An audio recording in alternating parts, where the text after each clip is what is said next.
taglamig, no? December 25. Ayos. Pero wala pang mga kanto, girder, no? Ang huling tatlong station dito sa MRT Line 7 ang Sacred Heart, Tala at San Jose del Monte, Bulacan. At ito, good news. May mga poste na dito sa harap ng Metro Plaza. Part na to ng Caloocan City. At dito rin papunta sa San Jose del Monte, Bulacan, may mga progress na rin. Ito na ang status ngayon ng MRT Line 7. So target nila itong partial operation ng early as 2026. Ang first 12 station ang mapapasama. North Avenue hanggang Sacred Hearts. Ang mga istasyon sa kabaan ng Commonwealth Avenue tulad ng Patasan, Antonio, Tandang, Sora ay nasa finishing stage na. So ngayon, dito naman tayo sa dulo, no? Kasi marami nagtatanong kung ano ni status. Kasi kung malaki na yung progress ito, baka kaya hanggang San Jose del Monte, Bulacan. Pero kung naalala nyo kabayan, dito sa San Jose del Monte, Bulacan, nagkaroon ng right-of-way issue. Kaya na-realign na naman itong panibagong station na gagawin. Pero malapit lang din ito sa may SM, no? Or yung pinaka-downtown nitong San Jose del Monte, Bulacan. So yung first part natin, na-cover natin simula SM North hanggang dito sa Fairview. At dito, nandito na rin itong mga bagong trains na patuloy ang ginagawang test run. Nandito na tayo ngayon sa SM Fairview. Kakanan na tayo sa Quirino Highway at ito na yung part 2 natin. I-update natin yung doon sa may San Jose del Monte, Bulacan. Ito na yung tinatanong nyo kung saan exactly lulusot. Tingnan natin kung saan lulusot itong MRT Line 7 hanggang sa San Jose, no? Diyan kasi yung nagkaroon ng right of way issue, di ba? Kung magbubukas tong MRT Line 7, siguro hanggang Fairview kaya na to. Yan naman yung nadaanan natin, di ba? Hanggang North, hanggang Fairview, halos meron kompleto na yung mga poste, yung madadaanan ng train. Ang next station ito na yung Quirino Station. Malapit lang, ha? Siguro mga 10 minutes to 15 minutes walk kung galing kayo dun sa Fairview. You know, malapit siya dito sa mga commercial area, oh. Yan ba yan? Parang may binago yata sila dito, no? Uy, ang bilis ng construction, no? Kayang-kaya siguro to hanggang Quirino. Tingnan nyo, oh. Yung station.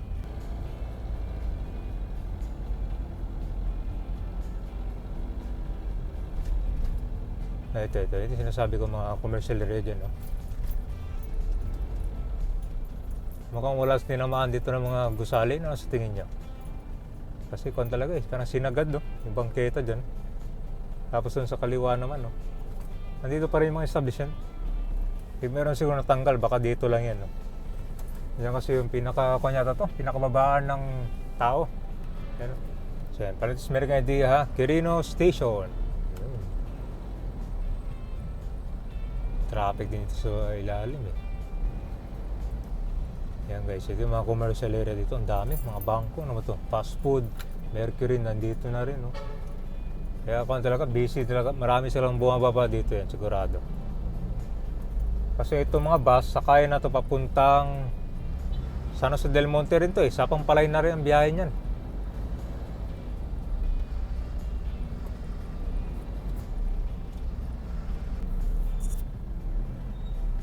Mas matindi yung traffic dito noon nung nagbubuhos pa sila ng mga dito, semento.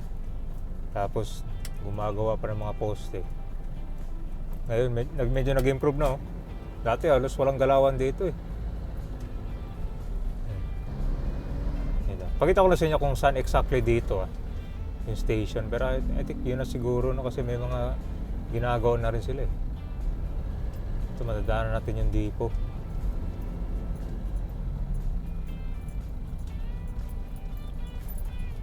So ito na. Yung daanan ng train pala, gumilid siya sa kanan, no? Ano kaya itong ginawa nilang poster dyan? Parang na-realign pa. Hindi na nagamit, oh. Yun, guys, may natitirang poste na kayong gagawin dyan, ha? Bumilid yung kanina, no? Pansin mo. At may nakabakante dyan. Hindi na siya nagamit, no? Yan, tara. Tignan natin yung next station, Sacred Heart. Saka yung traffic nito malamang yung papunta na sa San Jose. Doon sa may tulay, yung boundary ng Caloocan tsaka Bulacan. Doon yung traffic eh. Masikip ni daanan. Ayos pala dito. Tinan mo, kompleto na oh. Tinan natin kung saan yung putol ha. Kompleto na yun. Kaya siguro to hanggang Caloocan. Kahit mamaya na yung San Jose, di ba? Marami namang bumibiyahe ng mga bus dito papuntang Sapang Palay.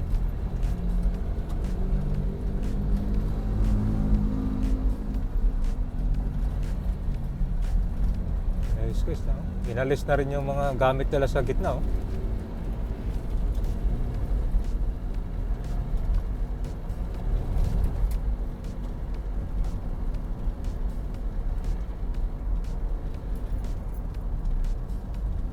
Ayos, buti walang traffic dito. Ito, kasi may yung train ngayon, pumasok siya dito. Papuntang ko na ito sa depot.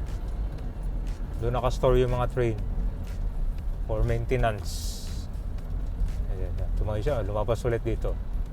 Hindi siya dumaan dito sa gitna. Maganda rin no? Para hindi mag-cause ng traffic. Ayos guys oh. Mukhang pulido na dito. Siguro nandun na sila sa may downtown itong Caloocan.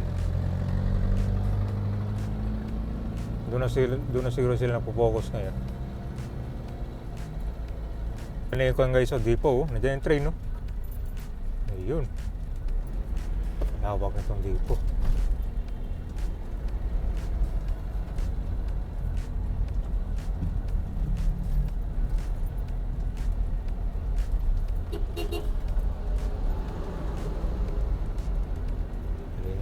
Tapos may ginawa sila dito parang ano ba to, footbridge yata no? Daanan yata nila. Dito yung mga karamiang train. May mga building dito sa loob ng depot eh.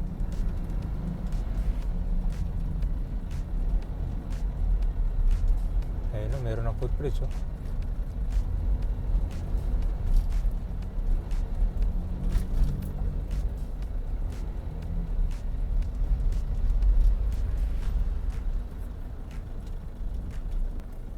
Lawak na. Nakabukas na pala ngayon.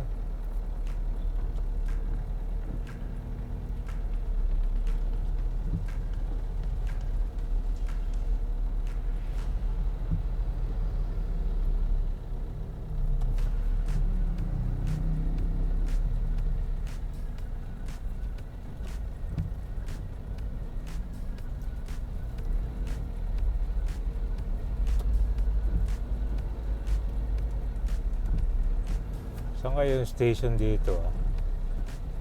Sabi daw ko, yung nag-station ko ito, Sacred Heart.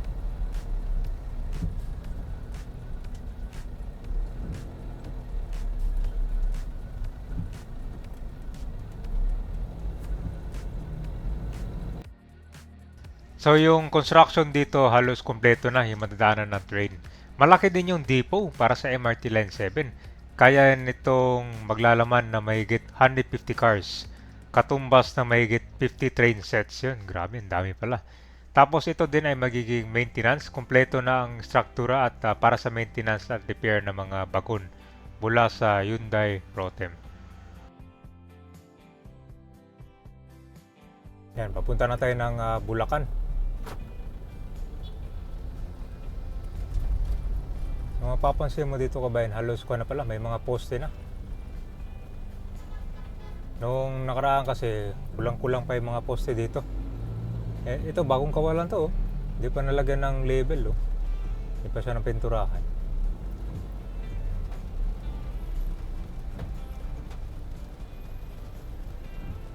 Ayos. Kala ko nga traffic dito eh. Kung papuntang Bulacan, siguro doon pa sa unahan na tingnan natin. Ha? Wala pa kasi tayo sa downtown.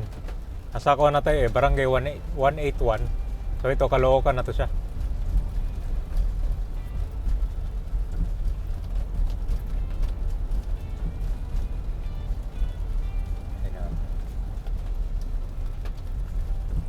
Silicon pa.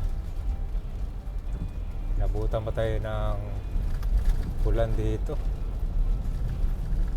Panahon na ng taglamig, no? December 25.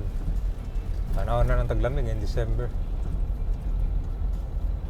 Ayan, at least para meron na kayong idea guys kung hanggang saan na.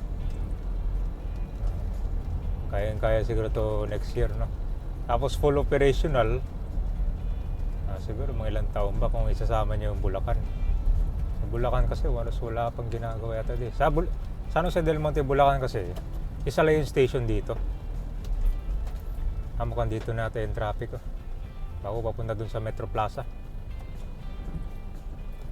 Papunta pala dun sa plaza, ginagawa, meron poste na pala dito. Tingnan mo, kompleto na rin pala. Dito yung matraffic. Bagong bago lang yung pagkagawa nila, oh. So yung papuntang Metro Plaza pala dito, ito yung matinding traffic pala. Kasi halos yung mga truck dito sabay-sabay na. May mga nagka-counterflow pa dito, oh. Tingnan natin. Ito bago lang yung mga poste ka ba kita mo, no? Wala pang mga label yan. Susulatan pa nila. Bagong bago lang. Nandito na pala yung construction. Papuntang Bulacan na nga to, no? Lumiit na yung kalsada na sa inyo guys. Para siyang Aurora Boulevard, no? Maliit lang yung kalsada talaga. 2 lanes lang. Oo nga, so nandito ngayon traffic. Ito pinapalipat sa kabila. Mukhang pwede dumaan dito 2 lanes. Ganun din, babalik ka rin eh. Nandito ngayon traffic, oh.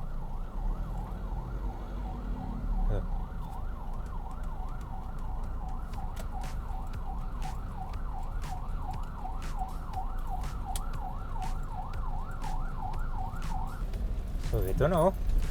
Okay, may mga poste na pala dito, oh, sa harap ng Robinson Supermarket. Ayos. Pero wala pang mga girder, oh. At least nalagay na pala nila. Sabay-sabay pala yung paglagay nila, no? Ito na yung Metro Plaza, oh.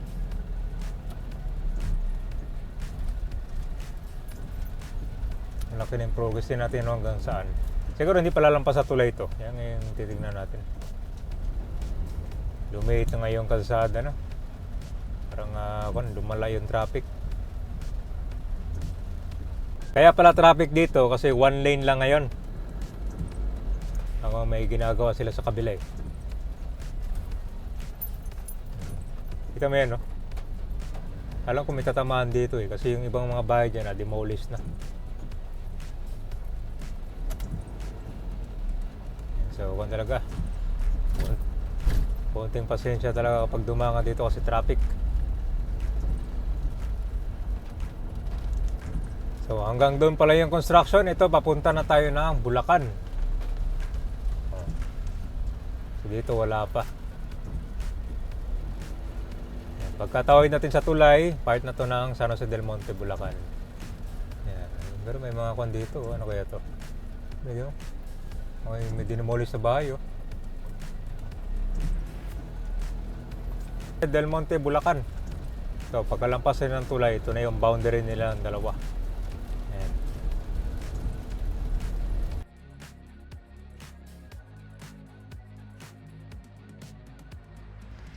Marami nagtatanong dito kung saan daw ilalagay itong station para sa San Jose.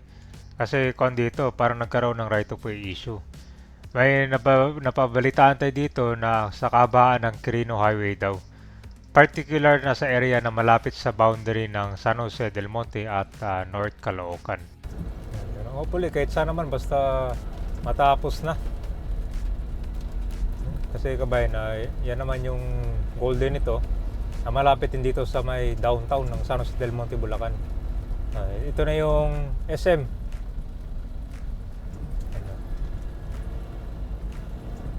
Ito yung Altara sa itong Ayala Land Estate. Ito na yung Sabano Park, oh.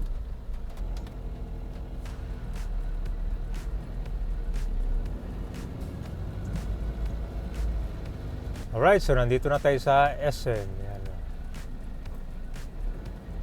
Dito magtatapos yung ika-14 stay. Dito magtatapos yung ika-14 station ng MRT Line 7.